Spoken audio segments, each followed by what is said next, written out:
Procurement Division, and I'm here to moderate the session on sustainable growth. Now, we have one subject, but we have two panels, 8 speakers, and about 70 odd minutes to get through everything. So there's going to be quite a lot of information coming at you. There's going to be hitting several different topics as we run through it. So therefore, there are a lot of different areas where you may have questions as we go through. Now, in the app, of course, you can load in your questions. The one thing I would ask you, please, is in your question, if you can preface it either with the name of the speaker, who you want to address it, or the topic, and that will allow me to distribute them, because I am not an expert on this topic, so you'll be making my life a lot easier. Okay, so we're going to start with the first panel, which is kind of focusing on mitigation. And we have 4 speakers. So our first speaker is going to be Noelle O'Brien, the Director for Climate Change, who's going to give you a bit of an introduction to ADB's climate program. She will be followed by Kate Hughes, our low carbon transition lead, who'll be talking a bit about the low carbon transition. Then we will have William Batje, a senior climate change specialist, who's going to be talking about the private sector climate transition.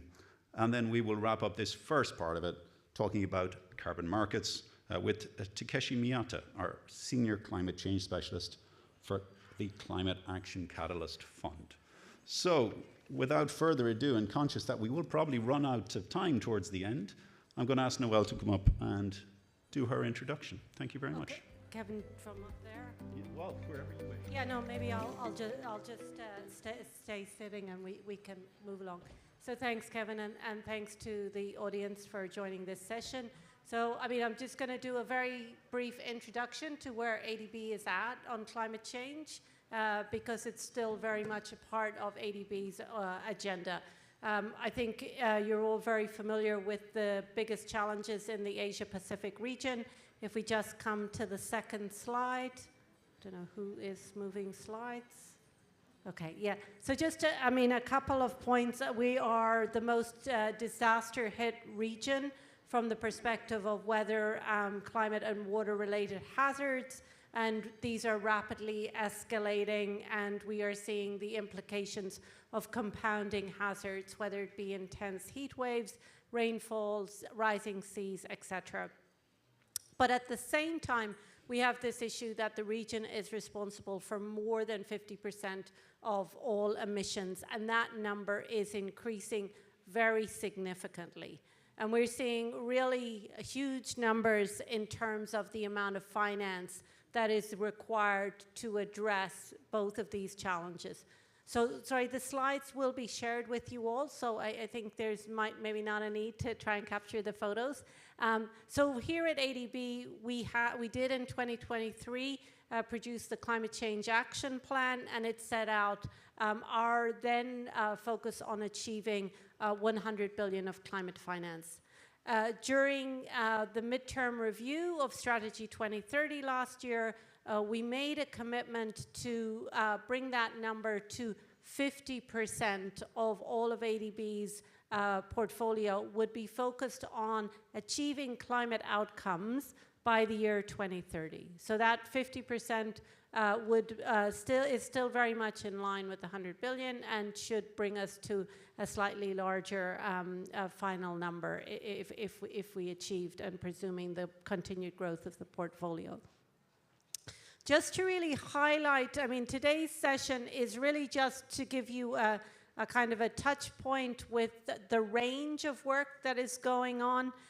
If we look at the next slide, I introduce these 3 terms of upstream, midstream, and downstream engagement. For us in the climate change space, it's very important to work with all of the national governments on their climate ambition, what is set out in their nationally determined contributions, their adaptation plans, and how is that then being converted into investment plans, and how does that relate to the sector investments that ADB is pursuing. So this you see in some of our technical assistance and some of the kind of services that we procure through the CMS. Another area, and you'll hear a bit more about this in our second panel of the session, is midstream. How are we engaging with change at a system level? So many engineers in the room, you can continue to prepare for climate change building by building, asset by asset, or we can shift the guidance, the instructions that are coming through for the standards and how that will evolve. So that's an important process in terms of change at a system level. Financial systems equally important. And then its continued involvement in all of ADB's projects. We have climate team members. We obviously try to maximize climate outcomes in those, and you will see some of that coming through as part of the particular projects that are procured through the sectors and regions. So, and finally, at the end of our session in the slides, we have a set of technical assistants, just as an example of the current TAs that are operating for both the climate and environment departments. So Kate works with our low carbon transition. So with that, I'll hand over to her. Thanks very much, and good morning, everyone. So this is obviously a very dense slide as well, but I think I'll just take you through a little bit in terms of ADB's approach and current thinking around the net zero transition. We all know that really Asia is an Asia and the Pacific centre of this transition. So we're responsible for over 50% of greenhouse gas emissions. But also a lot of fossil fuel intensive economies, a lot of economies that support global value chains, and so highly exposed to transition risk. So at ADB, in terms of climate, we have a lot of work to do to work with our countries to really try to jointly solve this very difficult problem of how they will transition to net zero, but at the same time still be able to meet their development aspirations. The agenda within the region and at ADB has certainly evolved a lot over the last sort of 10, 15 years from a narrow focus on greenhouse gas mitigation, with a focus perhaps on technology solutions and financing, to a much broader discussion around systems level transition. And with that, there's very much a recognition that unless we are able to transition economies and societies with a strong acknowledgement of the socio-economic dimensions of transition, that we will not be able to transition to net zero.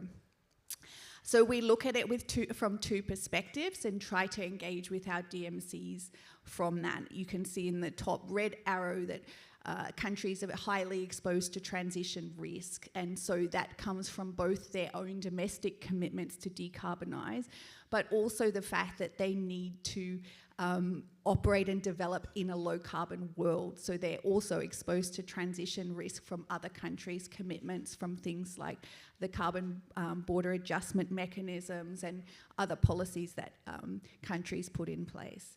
But we also see this as a really big opportunity for Asia Pacific. This is a thriving region. We have a large degree of youth. We have a lot of innovation, a lot of manufacturing capability.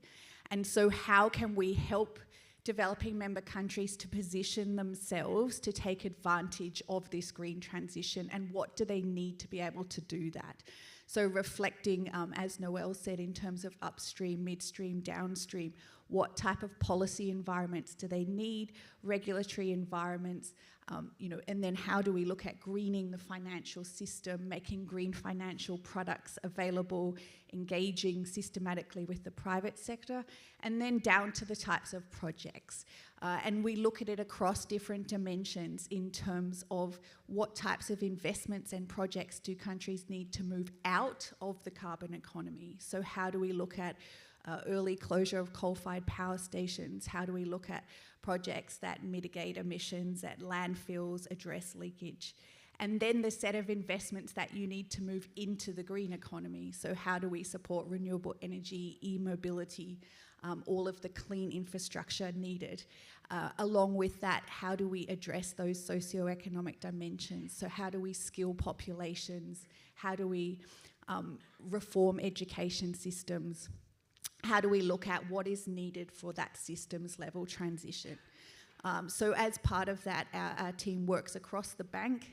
We work with the investment teams at the downstream, but also on that upstream engagement under a lot of direct technical assistance. And we have, as part of the team, we have the low carbon transition side, but also specialists really looking at this issue of just transition and how we bring that socio-economic dimension in. And I think one of the advantages of an MDB is that we are able then to mobilise our investment pipeline around that. So as well as traditional areas where we would expect investments in infrastructure, we're also working with our human and social development departments on green skilling, education colleagues, and bringing all of those together for that systems level transition. So I'll leave it there. Thanks, Noelle.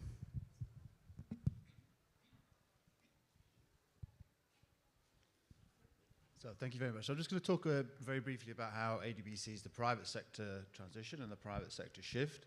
So I think there's a broad recognition, look, that public capital is only going to get you so far in this transition. And we've heard already that Asia really is at the forefront.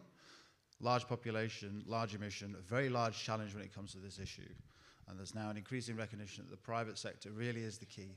So if we look at what the gap is, we understand that the gap is very significant. A lot more needs to be invested.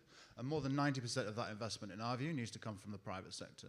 So that's really our challenge. How do we unlock, use the kind of upstream and the midstream to really unlock some of the policy challenges and the other regulatory and other barriers to really get private sector investment to flow into this direction so you can do something meaningful now in terms of emissions. Now, the ADB is shifting towards this, so we're moving towards an understanding that more private sector investment is definitely necessary. And we, in terms of the private sector operations of ADB, focused really on the downstream, and that's getting money to the private sector so that it can build factories, it can build renewable energy facilities, and start to see this transition kind of on the ground. Now, traditionally, we've been focused on kind of renewable energy, agri-food businesses.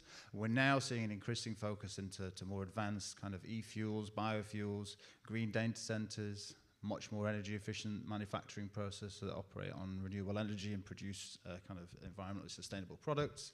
More environmental infrastructure, so that's merging the traditional infrastructure that you would build with a green lens, so you can think about how to introduce green infrastructure into that. Critical materials and green energy, so we understand also that the green transition is going to require a huge amount of hard materials, steel, copper, manganese, lithium, so on and so forth, and you have to be operating now in order to provide those materials for the transition. So we are increasingly focused on trying to secure production of new materials, be much more efficient in those productions of minerals and materials.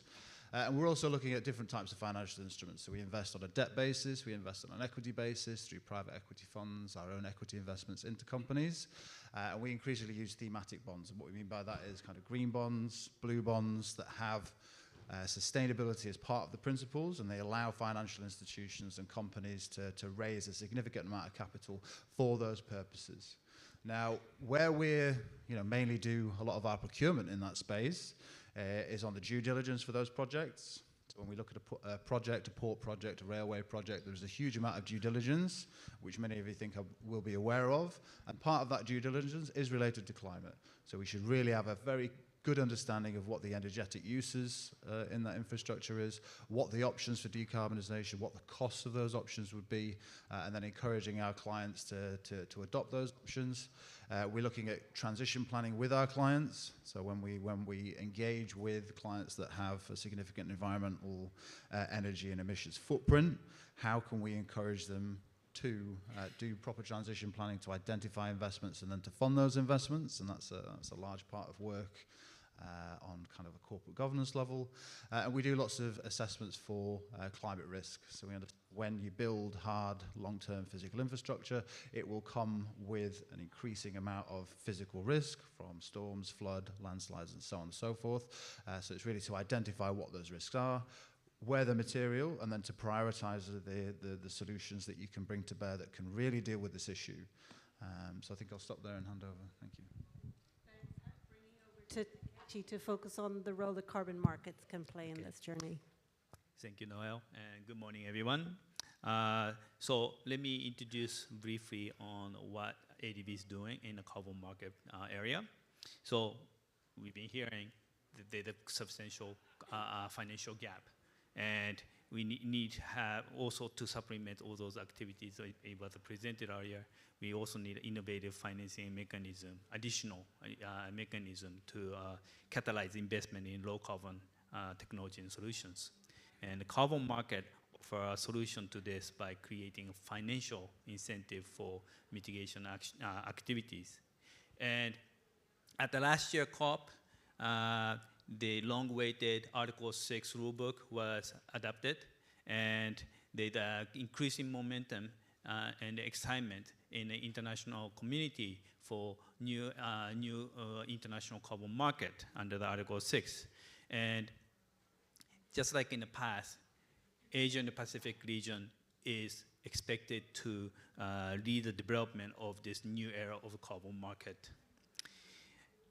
ADB recognized this importance of carbon markets and then to our region. And we have been working in a carbon market for nearly 2 decades. And from the Kyoto Protocol time and now to Paris Agreement. Many of the work is covered under our flagship initiative called Carbon Market Program. And Carbon Market Program adapts a holistic two-pronged approach. One is carbon market development through technical assistance and capacity building. And second is mobilizing carbon finance through carbon funds. We currently have 3 facilities under the Carbon Market Program. And let me briefly introduce each one of it. The first one, far left, is a Climate Action Catalyst Fund. I'm the fund manager, and this is the one of its kind carbon fund that specifically focuses on Article 6. We have commitment of $77 million from Swedish Energy Agency and the government of Norway. Since this is the Article 6 fund, we are purchasing carbon credits under 6.2 and 6.4. And we purchase from ADB Finance project and from various sector projects. We commence operation in 24 and it will continue until 2033. Then on the far right, we have Japan Fund for Joint Crediting Mechanism, short for JFJCM.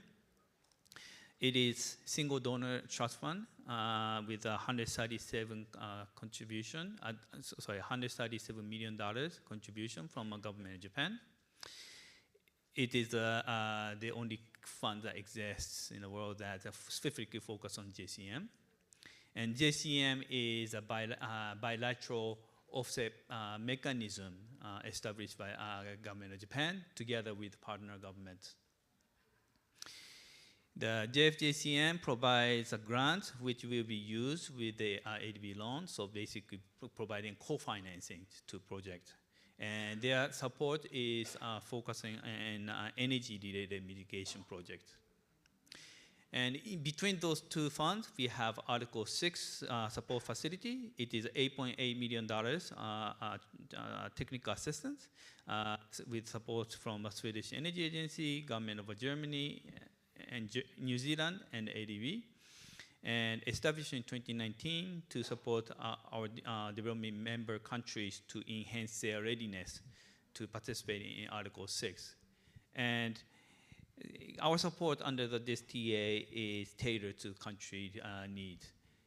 We can support from upstream work, something like policy, regulatory support, or even infrastructure development, such as a registry for carbon trading. And then midstream includes identified potential sector, downstream developing the actual project. So this is a quick overview of what we do in our carbon market area at the ADB. And as you can see, we do quite a bit of work here. And as I mentioned earlier, there's increasing momentum and interest from our development member countries, and demand is increasing. But we cannot do all this alone. We are working with partners and including experts and as a consultant, firm, or individual, specifically on 3 different areas. One is carbon market experts who will they are supporting us on all 3 facilities, and then legal experts who will help us on transaction at the carbon funds, and then also upstream on technical assistance. And we also engage in technology experts to support us in transaction. This is more specific to GFCACM. But yeah, so this is a great opportunity for us to meet with you and interact. So I look forward to interesting discussion. Thank you. Thank you, Takeshi. Okay, now we'll move to the Q&A. There are 2 options for Q&A. You can stand up and approach one of the 3 microphones you'll see halfway down each aisle. Or there is the app. Again, when you're putting your questions into the app, appreciate it if you could preface it with the name of the individual you want to ask the question from or the topic. Okay, so Kate, I'm going to start with you with the first question. And it says, does ADB do any work with carbon capture and sequestration? Do you feel this is a viable climate solution? Okay, first up. So, yes, ADB has some technical assistance to support carbon capture and storage. It's obviously one of the difficult areas because there are a number of concerns that from certain stakeholders that supporting CCS will continue to support investments or prolonging the use of fossil fuel generation. I think there's other sets of stakeholders that now understand that really if we want to achieve net zero, that it may be one part of the toolkit that we're going to have to use in certain circumstances. And so I think that discussion around how CCS fits into the solutions that we need for net zero is one that continually evolves. ADB has an energy policy which was approved in 2021. It's currently undergoing the midterm review of that energy policy. And the criteria around CCS is one of the areas that is being reviewed within, I think, that evolving context in terms of the challenge of actually keeping the temperature below 1.5 degrees. So there is consultations ongoing and a lot of discussion on that. And I think when that policy process concludes, then there will be a clearer kind of direction in terms of where ADB goes. Thanks very much. Maybe just to add on to that, I think we do see some discussion of CCUS investments. For us, it has to be quite limited. So it's nothing to do with greenfield oil and gas extraction, where you have depleted wells, and where there's a sensible economic case for it. So if you can meet those conditions, it's something we are interested in, but the kind of underpinning financial model that you would want to have in place, I think largely relies on government policy, having some form of taxation that allows you an incentive to store carbon. And it has to be done where it makes most economic sense, and that's really close to industrial zones and close to long-term storage of those things. So is it going to be a large solution for the climate issue? I think that remains to be determined. It may be a partial solution, and we need to get the policy framework right in order to incentivize it. But at the moment, I think we're all in the position that the more that can be done now, the better, and we should be technologically agnostic about some of these things. So for us, it's a kind of an area of possibility, but not something we see traditional kind of actual investments that come to us for financing. So.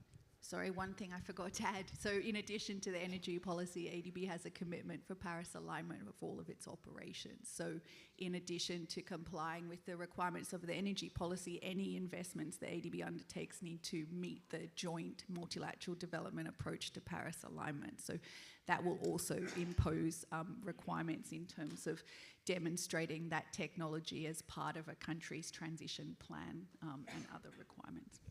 Okay, thank you, Kate and William, and thank you to Lindsay for the question. Okay, we have a question for Mark Gonan, and maybe I'll come to you on this, Noel.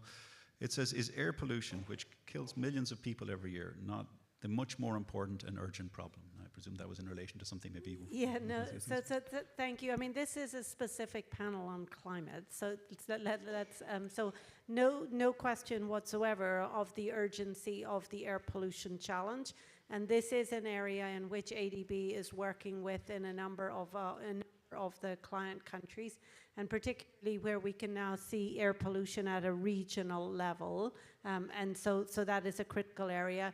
A lot of the work has direct overlap. We see that, air pollution is coming from energy production, it's coming from fuel usage, it's coming from cooking and heating, domestic uses, it's coming from agricultural stubble burn. So the actual, there is a lot of close collaboration with the work that we do with the environment teams working on transport, urban, agriculture, are all involved in these solutions. Thanks. Okay, thank you. Takeshi, this one's for you from Jim Reyes. It's for Article 6 under the Paris Agreement, of course.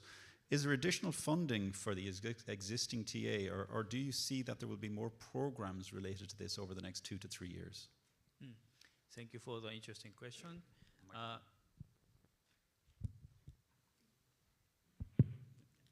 Thank you. Thank you for the interesting question. So I think the answer is yes. I quite optimistic that this market will grow. And as I mentioned earlier, with the Article 6 rulebook finalized last year, now we see increasing momentum, and now EU is talking about possible use of carbon credit for the EU compliance and for 2040 NDC. So it's a great momentum is happening, and there's a lot of demand and requests coming from our member countries, so I think our work will only grow, not to reduce, so we are hoping that we can further scale up our activities, either to the carbon fund or to technical assistance. But yeah, I think we plan to expand our work. Thank you. Okay, great. And just to let you all know that people are starting to get really active on the questions. So I've got loads of questions now coming in. Everyone's sort of settling into the session. But we won't have time for all your questions. We'll answer a couple more, and then we'll move on to the next panel, because I think you'll also learn a lot there, and maybe we'll have some time to maybe round back with some of that team on a couple of the questions. Now, most of the questions that are coming in don't have a name, so I'm going to pick people, and then you can tell me if I picked the wrong person, right? But so maybe for you, Noel, there's a question on what are the midstream and downstream projects in the pipeline, if any? And are these implemented with the sector departments or independently by CCSD, perhaps? Yeah, no, thanks for that. I mean, first of all, we're a cross-cutting theme. We are not we do not have our own investments on the pipeline. So I mentioned that in the beginning. The area that we directly procure services on is mainly in technical assistance. We are part of all of the teams that generate projects across sectors and across regions. So whether it's an agriculture, whether it's an urban investment, if it has substantial climate outcomes, we will be involved in the design of that investment. And in some cases, we will be a co-team lead, but the investment will still be implemented through the sector, region, and country offices. Thanks. Thank you, and thank you, Pompeo, for the question. One probably for either Kate or William on blue carbon. How does ADB approach solutions for vulnerable coastal areas that have opportunities to restore and conserve blue carbon? To say, but Alessio is coming up with a whole 5 minutes on that, and that's why we might hand over to the next panel. Perfect. Okay, well, Alessio. Okay, so look, that's it for the first panel, because I'm conscious of time, because we need to keep on moving. I'll thank all of the speakers for coming up to join us. For those of you who didn't have your questions answered, we will answer them online, and we'll come back. Okay.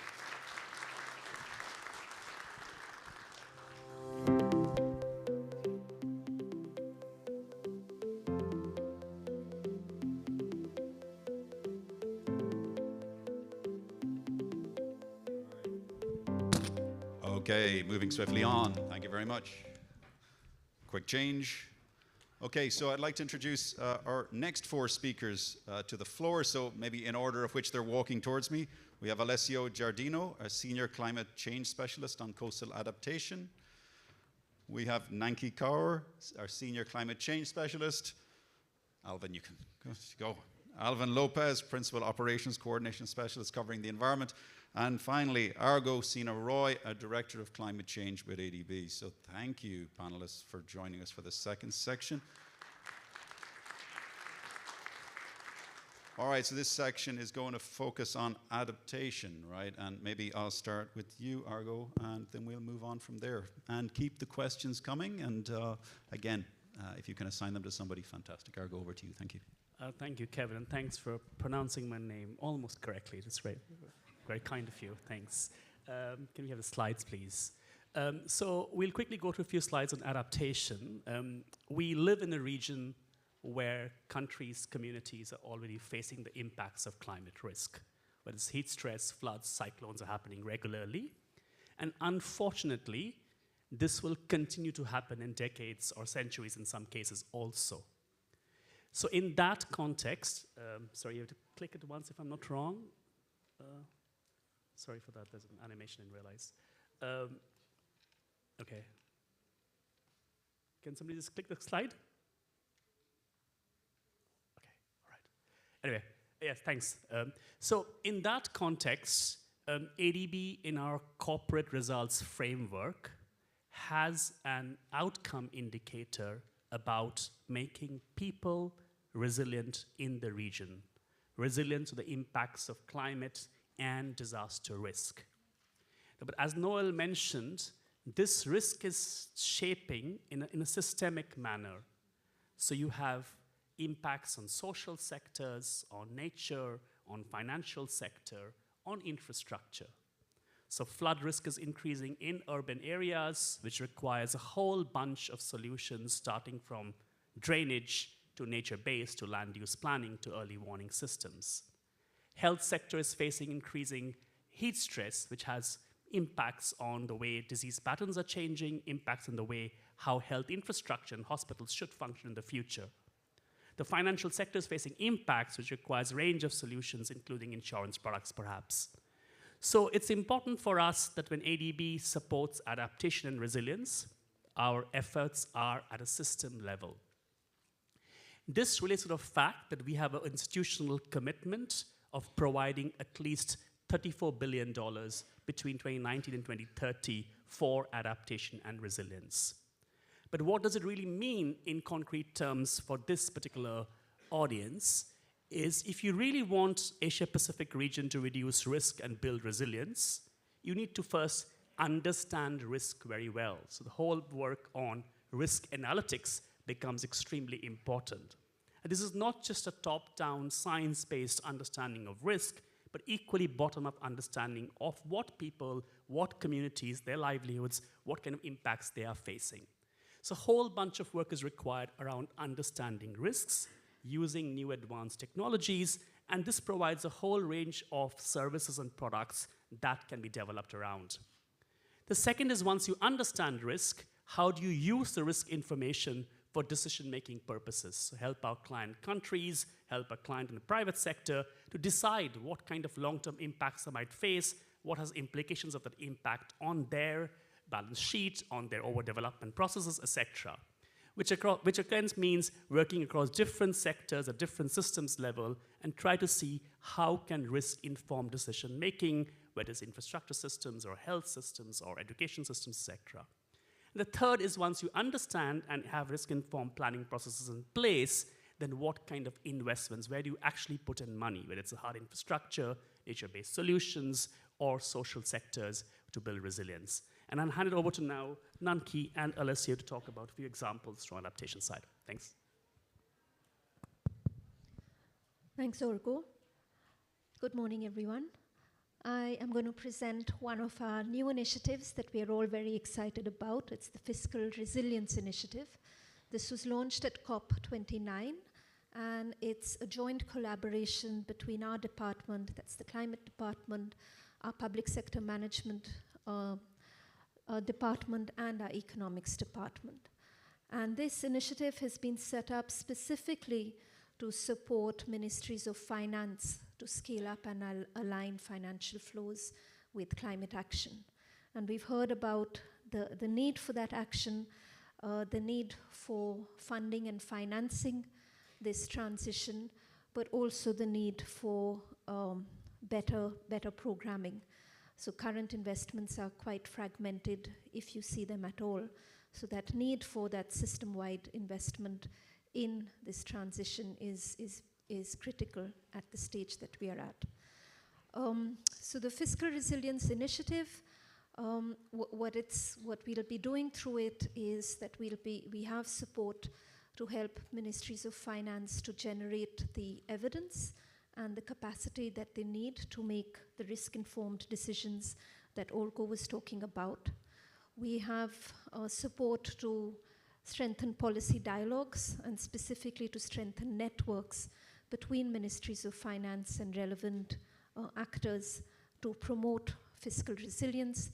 And then we have support to help ministries of finance implement policy and institutional reforms that can help transform both PFM systems and fiscal policies so that they can better support investment in climate action.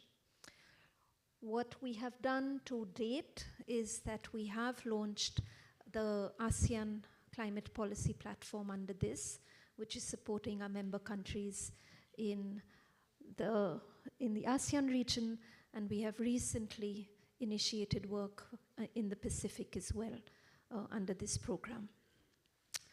So in terms of expertise that's required under it, we are focusing really on the core functions of ministries of finance. So that includes firstly their function of climate-related fiscal risk assessment. So to really understand how climate change, both physical and transition risks, are impacting fiscal health. And you're all familiar, that's critical. Our region is currently under great sort of fiscal strain in terms of fiscal space. So really understanding how climate change is also impacting fiscal health is one of the core areas. That will include expertise on better sort of economic modeling and including climate risks into macroeconomic and fiscal modeling. So better understanding of the risks, both top-down and bottom-up models, but also currently there's a huge gap in including modeling the benefits of investing in climate action into macroeconomic modeling. So that's one of the core functions. The second one is focusing on the second function where ministries of finance are involved in, and that's in fiscal risk management. So that's their role of working with ministries of planning or line agencies in economic planning, but also then the public finance management and fiscal responses that improve or enable more programmatic responses to climate action, whether that's risk reduction, risk transfer, or risk retention. So it focuses a lot, the expertise out here would be very much in public investment management or public financial management and the sort of climate aligned space in this space. The third function is that if we know where the risks are, if we've put in place plans to manage those risks, where does the money come from? And that's the third function that we'll be supporting the role of ministries of finance in mobilizing the obviously domestic resources, but also the role that they play in leveraging or enabling private investment in adaptation and mitigation. So this includes sort of expertise around climate finance in the space of domestic resource mobilization, or looking at different financial instruments, innovative financial instruments, a lot of the fiscal and regulatory policy that countries are putting in place to enable better public and private investment in adaptation and mitigation. Thank you.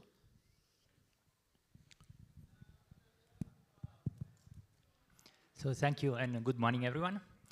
So in these two slides, I would like to discuss about an area of growing attention for ADB, which is coastal resilience. And then we will dive a bit more into the details on a program that we have launched last year at COP29, which focused specifically on adaptation in atoll nations. But let me start by highlighting why coastal resilience is so important for the Asia and Pacific region. Well, if you look at the number of people compared to the global population that lives in coastal areas and actually are under threat of sea level rise, well, 70% actually live in Asia and the Pacific. And we have estimated this by looking at people living below 1 meter, below 3 meters, and the numbers are quite consistent. Also, if you look at the biggest cities located in coastal areas, well, 15 out of the 20 biggest cities that will be affected by coastal flooding, sea level rise, are located in Asia. And of course, if you combine this information with the information that comes from IPCC on trends of sea level rise that may reach about 1 meter by 2100, of course, driving flooding, coastal erosion, salinity intrusion, it's clear that the impact that our region will have, and also will have major consequences on, for example, food security, but also on global trade at the end. Most of the major ports are actually located in Asia. We have done some also economic estimates of the impact that coastal flood could have on the economies and how this may increase over time. And this may increase by about 5 times by 2050 and even 12 times by 2100, with an impact on GDP of about 2.8% under high emission scenario. So ADB is taking this very seriously and in focusing coastal adaptation work. And we have estimated that, and of course, these estimates are quite difficult to make, that roughly it will be needed between 9 up to 17 billion of investment to protect coastal areas from the impact of sea level rise. At the same time, the benefit far outweigh those costs with a factor of about 10. So ADB is, of course, taking this seriously. As I mentioned, we work across different types of adaptation investment, going from nature-based solution, hybrid solution, and more infrastructure-based type of investments, but also looking at, for example, how to reduce impact through better planning, how to help countries in strengthen also their capacity to better manage those risks. And of course, interesting for the audience, of course, we typically also procure consultancy services to support project preparation and implementation, as well as conceptualization of those projects. If you look at the countries that will be most affected by sea level rise and coastal flooding, in absolute sense, of course, the biggest economy will be the most affected, like PRC, Indonesia, India, and Bangladesh. However, if we look at in a relative sense, so we scale this up with country GDP, the countries that will be most affected by far will be the 4 atoll nations. First, Tuvalu, Maldives, Kiribati, and RMI, followed then by Bangladesh. So next slide, please. So with this in mind, looking at the countries that will have the biggest relative impact of sea level rise and climate change, we have launched at COP29 a program that tailors specific adaptation in those 4 atoll nations, which we have called the AAA initiative, or Accelerating Atoll Adaptation Initiative, which is recognizing the challenges that these 4 countries experience, and all these 4 countries are part of our development member countries, and also recognizing that adaptation in these 4 atoll nations does require really a specific way of looking at adaptations and risks.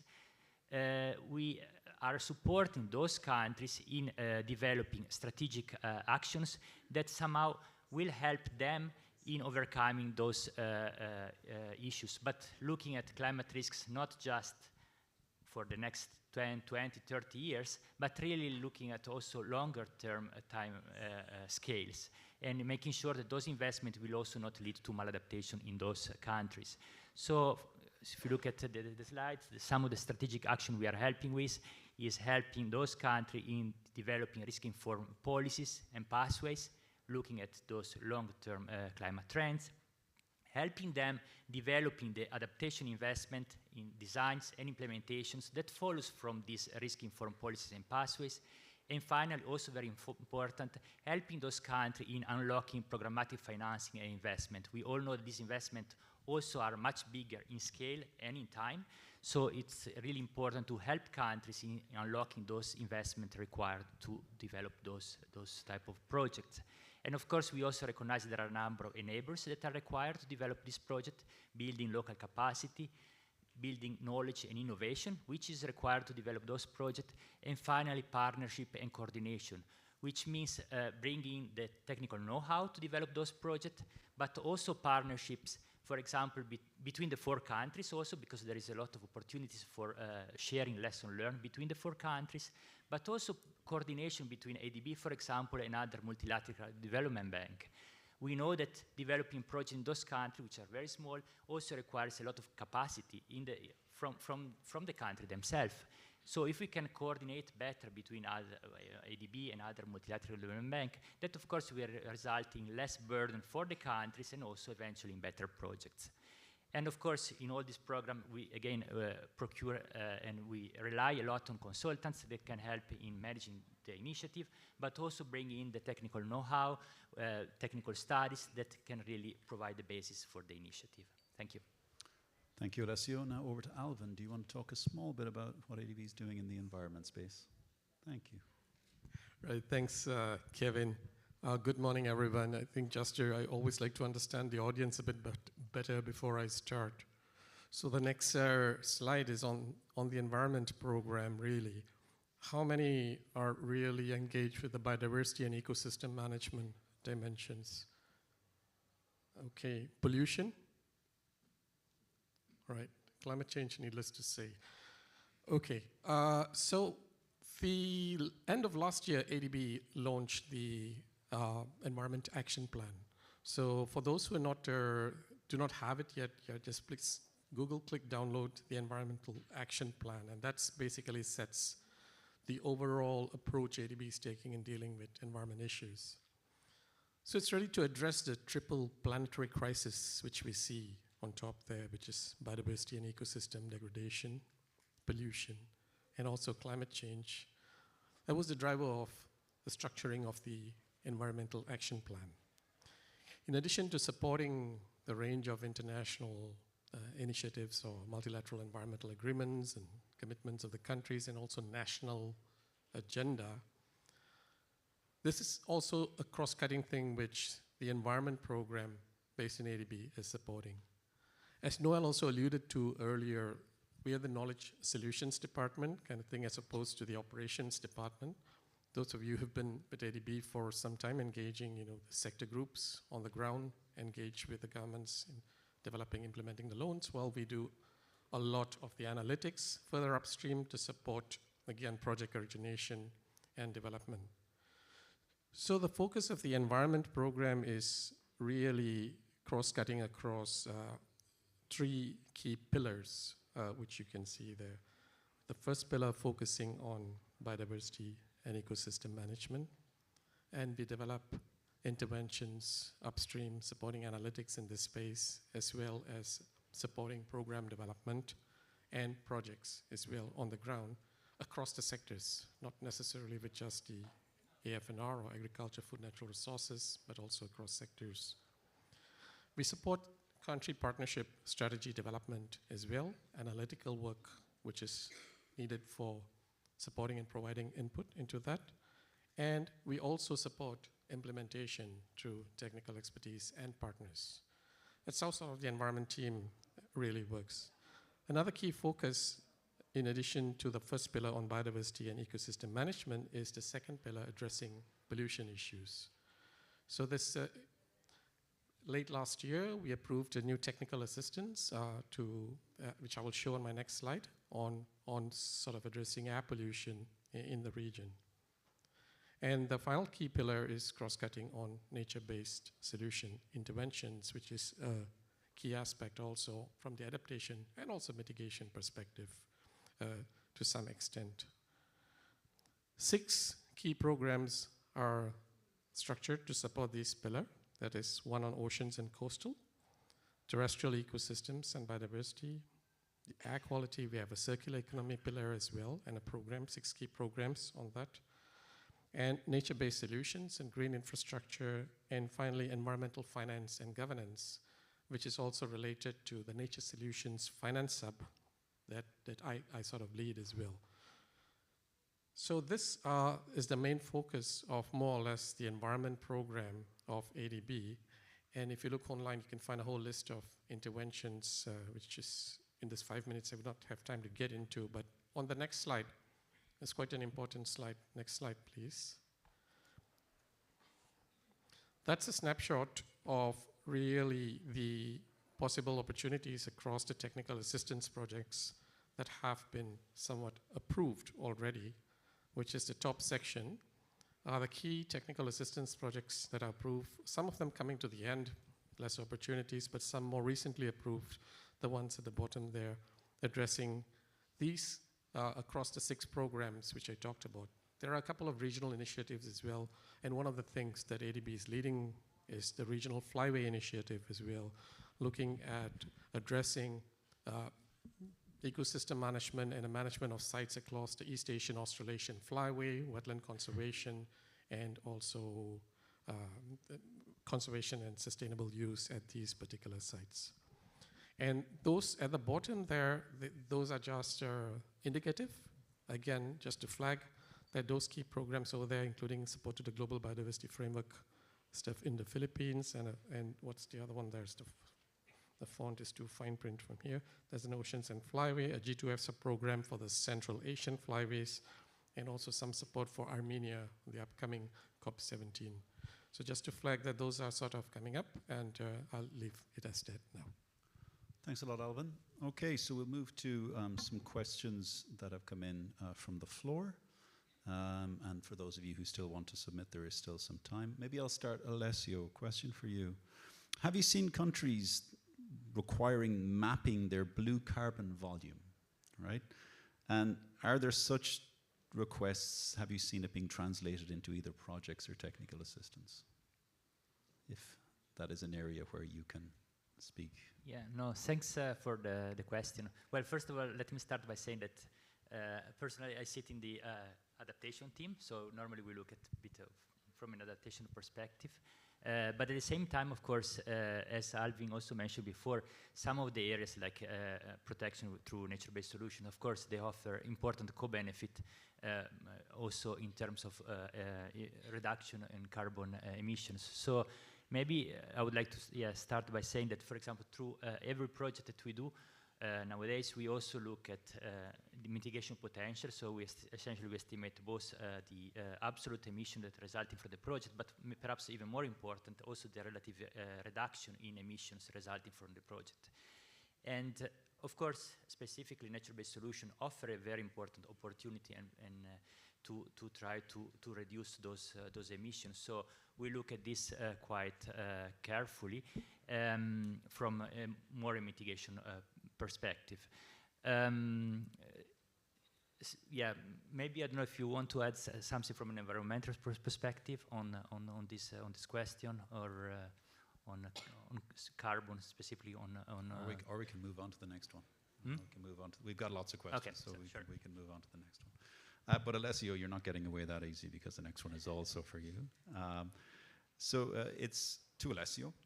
In line with atoll adaptation, the only feasible solution the person who wrote the question believes is preemptive measures since sea level rises beyond human control.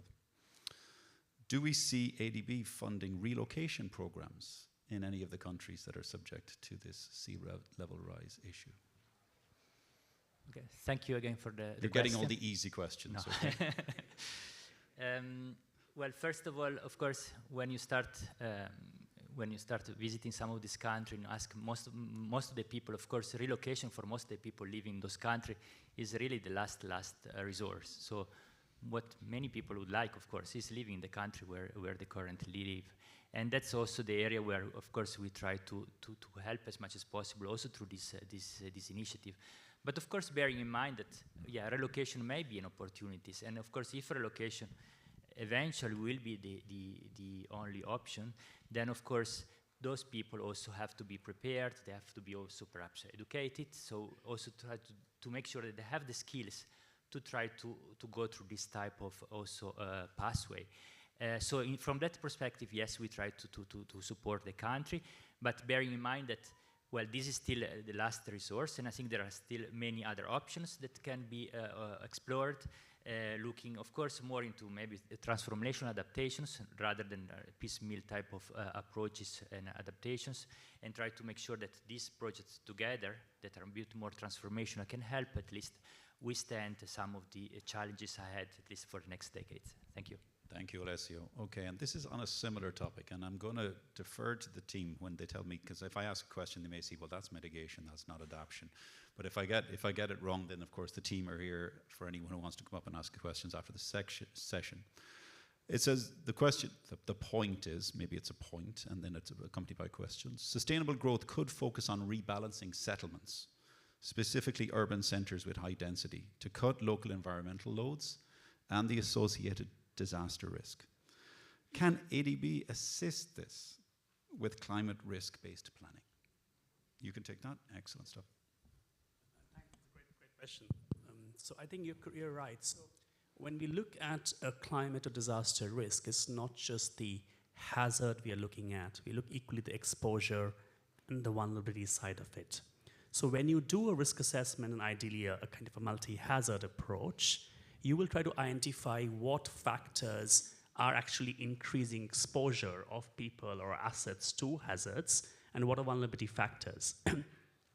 And that's the reason the solutions for building resilience is not just only about hard infrastructure solutions. It's equally about planning and regulatory solutions, which you can address through land use planning, improve zoning, ordinances, and regulatory changes. It's equally about looking at building codes, building constructions, materials use, the construction sector, because at the end of the day, every single asset and the livelihoods around that has to be, little reduction of exposure and vulnerability. So there are many opportunities in the urban areas, and we strongly believe that resilience in urban areas should be seen as a way of steering urban development in the right directions. It's not about stopping development, it's really providing the opportunities that urban areas can have to grow and develop in a sustainable manner. Thanks. Thank you, Madhav, for the question. And just moving maybe just to another area, another topic, is, and again, open to the panel, is ADB partnering with the education sector to hasten the reach with the young population in the context of upstream and downstream model interventions in this area? Who wants to take that? Everyone wants to take it by the looks of it. Okay. In the education, yes, both from a low carbon side as well as resilience side. And our education portfolio includes broadly three kinds of interventions. The pedagogical interventions in terms of curriculum in primary and secondary school. Second is around education-related infrastructure. And third is around technical and vocational education and training, TVET. And I think all these three aspects provide equal opportunities for promoting climate and environmental and disaster risk management related work. So we have many projects nowadays on pedagogical work where in the curriculum we are integrating climate resilience considerations, low carbon considerations. Equally, our portfolio on vocational training is looking at green skills from a low carbon, decarbonization point of view, as well as from building resilience point of view. And our portfolio on education infrastructure with the schools and university is looking at climate from low carbon as well as resilience considerations. So there are many opportunities the education sector investments can provide from a climate point of view. Thanks. Thank you very much. In the broad domain of nature-based solutions, is the bank any specific? Here we go. Dump that, keep this. In the area of nature-based solutions, in the broad domain that it represents, is the bank focusing on any specific strategies in the various typical contexts or various operational contexts in which we work? Is that one this panel, or do I push that? Maybe Alvin, do you want me to repeat it? Okay, so it's from Matthew, and Matthew, if you're on the floor and you want to further elaborate, please feel free to stand up and approach a microphone.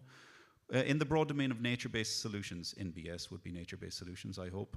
I have at least that much knowledge.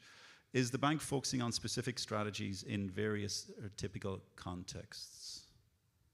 Matthew, if you're in the room. Oh, Noel can take this, perhaps. maybe what I'll do is just understand how I see the question, and maybe begin with on the glacier and the high mountain dimensions.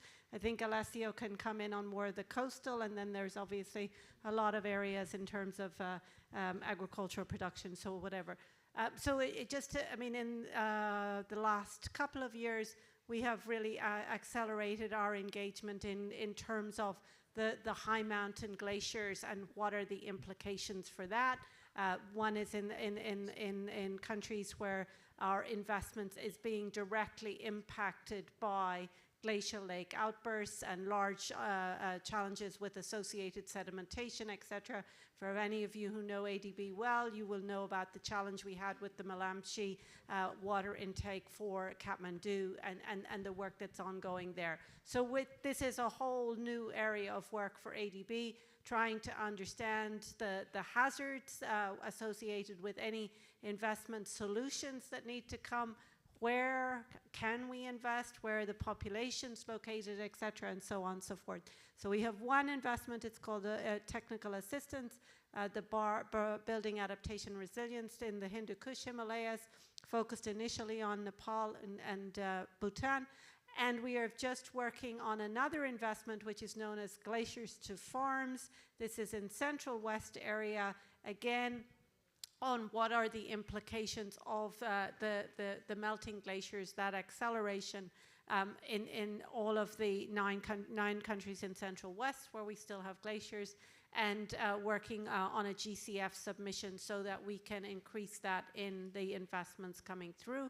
And that's a pipeline of about 3.5 billion. So I can't, I think the technical solutions in each of those will be rather unique. We are also doing a lot more work on regional river basin investments, and so that's something you'll see probably coming through in the AFNR. But I think Alessio has, maybe, do you want to pick up anything on Coaston, or Alvin? I've started, so you can take it. Okay, yeah, thanks for starting the ball rolling on that one, Noel. Across the sectors, ADB is actually putting a focus on one of the ambitions of the Nature Solutions Finance Hub, for example, is looking at catalyzing 5 billion in sort of NBS sort of investments by 2030. And this includes a range of investments across the board. And Noel mentioned the Glacier to Farms initiative as well, and I'll give a classic approach that we are taking also is looking at potential. Philippines, for example, has a 300 million investment project in flood risk management. So there, we're looking at opportunities for NBS in the watersheds over there. And so what the Nature Solutions Finance Hub is supporting the technical design and also the financial structuring, because that's often the case. It's a highly risky space, investing in nature as well, and there's very little appetite from the private sector again. So how do you bring in all of these aspects as parts of what we are supporting? So the agriculture, food, nature, and this space is one of the spaces. In the coastal space, another example of other particular sector in response to the questions, the Gulf of Thailand is another program that we are developing right now. In the Gulf of Thailand, again, highly vulnerable, very shallow, very little minimal exchange to broader oceanic processes, issues like marine heat waves, coral reef bleaching, issues like net primary productivity decline, and all these basically affected due to climate change. So nature-based solutions, classical approach of mangrove and coastal restoration is not going to work because of, frankly, what we realize on the ground in the initial analytical work, for example, is the retreat of the mangroves also needs to be taken into consideration, and the back mangrove in the planning. So from a technical perspective, again, ADB is supporting some of these dimensions in the coastal space, and I think Alessio can talk more on the other aspects, but one example, without getting into too much of detail, is the broader looking nature-based solutions is one of the options as well, in addition to hybrid solutions in the coastal space in the Gulf of Thailand.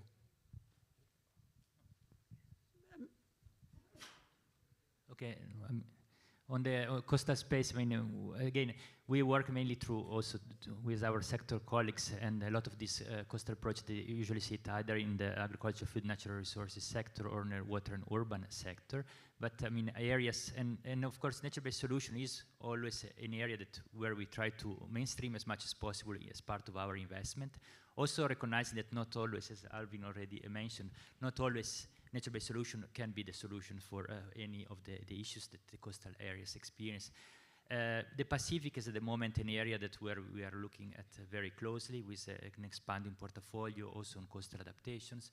Also, South Asia, especially India, has quite a number of project opportunities that looks at coastal adaptations. We had a project that was approved last year in Maharashtra that really had a strong focus also on coastal adaptation through nature-based solution, through dune reinforcement, beach nourishment, as well as hybrid approaches, and also revegetation of the dunes to essentially to withstand both extreme events as well as to try to bring in this flexibility in the coastal systems to adapt to the upcoming challenges that will be, of course, brought by sea level rise and climate change. Okay, thank you, Alessio, and apologies to those who had asked questions that we haven't had time to get to, but we've reached the end of our session. Now we will break for lunch, so I will just take this opportunity to thank very much our 8 speakers today who joined us to talk on the topic of sustainable growth. Thank you very much for your time and your patience and your questions and your interest. Wish you a successful remainder of the Business Opportunities Fair. And if you want to talk to any of our speakers, you can approach the top of the floor at the end of this session. Thank you very much. Enjoy your lunch.